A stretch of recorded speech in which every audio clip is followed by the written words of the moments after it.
Hello friends, welcome to my YouTube channel Agripedia. आज हम लोग बात करने वाले हैं वायरसेस के बारे में इन डिटेल।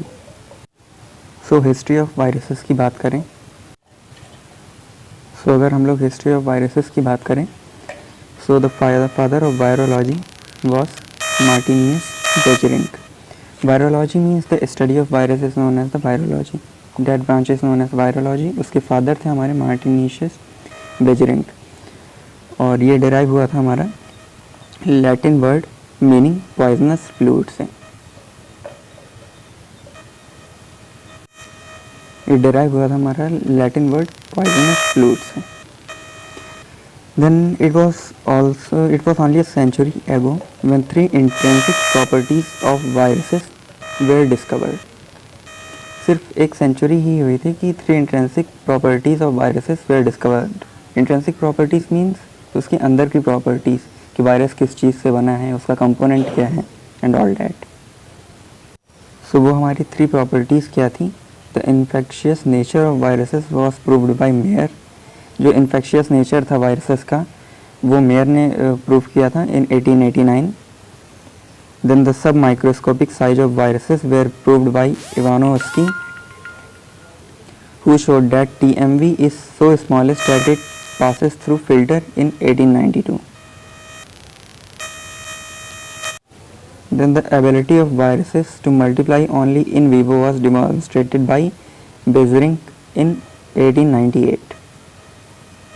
Then अब अगर हम बात करें डेफिनेशन ऑफ वायरसेस की, तो वायरसेस आर नॉन सेलुलर सब microscopic obligate parasitic entities composed of a proteinaceous covering around central nucleic acid DNA और RNA। जो central nucleic acid होता है DNA और RNA, ये proteinaceous covering होती है जो उसके अराउंड पाई जाती है। then with nucleic acid being infective and whose replication occurs only in living host। जो न्यूक्लिक एसिड होगा वो इन्फेक्टिव होगा और जिसका रेप्लिकेशन सिर्फ लिविंग होस्ट में ही होगा। इट मीन्स कि नॉन लिविंग होस्ट में इसका रेप्लिकेशन नहीं होगा at the expense of those cells. So it is known as, ये डेफिनेशन है वायरस के। देन अगर हम दूसरी डेफिनेशन की बात करें तो that is a microorganism that is smaller than a bacterium that can not grow और reproduce apart from a living cell is known as virus. Then अगर अब हम बात करें कैरेक्टरिस्टिक्स ऑफ वायरसेस की, so all viruses are obligate parasites. जितने भी viruses हमारे ऑब्लिगेट पैरासाइट्स हैं, they multiply only within host cells and remain inert outside the host cells. Third, they are ultra microscopic and can only be viewed with electron microscope. Then fourth properties, viruses are nuclear proteins. Then fifth properties, the viral genetic matter may be either DNA or RNA। viral genetic matter may be DNA or RNA। then other properties, the nucleic acid of the viruses which are infectious and not the protein coat। infectious होते हैं but वो protein coat नहीं होते हैं। then other characteristic, since the virus have no metabolic activities of their own and utilize host metabolism and antibiotics have no effect on them। antibiotics का viruses पे कोई effect नहीं होता है। देन अब अगर हम बात करें स्टेटस ऑफ वायरस की, so the virus are organisms. अगर ऑर्गेनिज्म के टाइप में बात करें मीन्स लिविंग है, ये जो प्रूव करता है, और वायरसेस आर नॉन ऑर्गेनिजम्स कि मीन्स वो लिविंग नहीं है। अगर इस टाइप से बात करें तो उसमें क्या क्या डिफरेंसेस हैं वो आइए हम देखते हैं। So viruses undergo mutations like living organisms। So this is a property that a virus is a living organism। But अगर उसी के एस्पेक्ट में हम बात करें as no organism means non living के टाइप में, so viruses do not have cytoplasm, nucleus,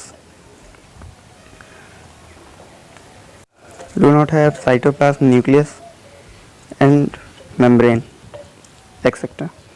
then फिर अगर हम बात करें कि those are or as a organism, so viruses show extremely specific intracellular parasitism। वो intracellular parasitism शो करते हैं। देन अगर नॉन लिविंग के एस्पेक्ट में बात करें, so virus lack the ability to grow independently. Living की प्रॉपर्टी होती है कि वो इंडिपेंडेंटली ग्रो कर सकता है, but viruses lack the ability of growing independently and completely depend upon cells of living organism. All right.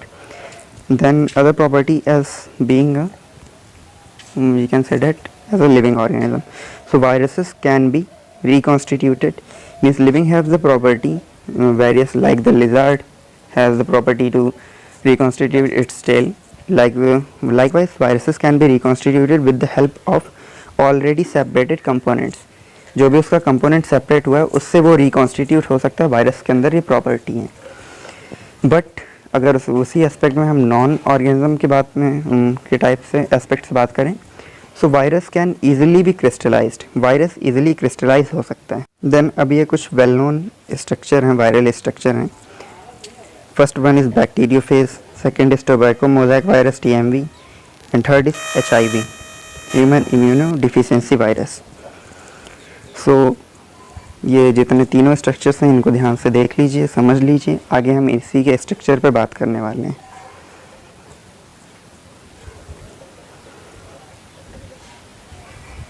Then firstly हमारा है HIV virus. So HIV virus में कैप्सिड होता है. वो कैप्सिड क्या होता है? That is a protein shell of virus is known as capsid. Then its shape is, its structure is oligometric. Then it is genetic material is either DNA और RNA, या तो जेनेटिक मटेरियल कैप्सिड में DNA होगा या फिर RNA होगा.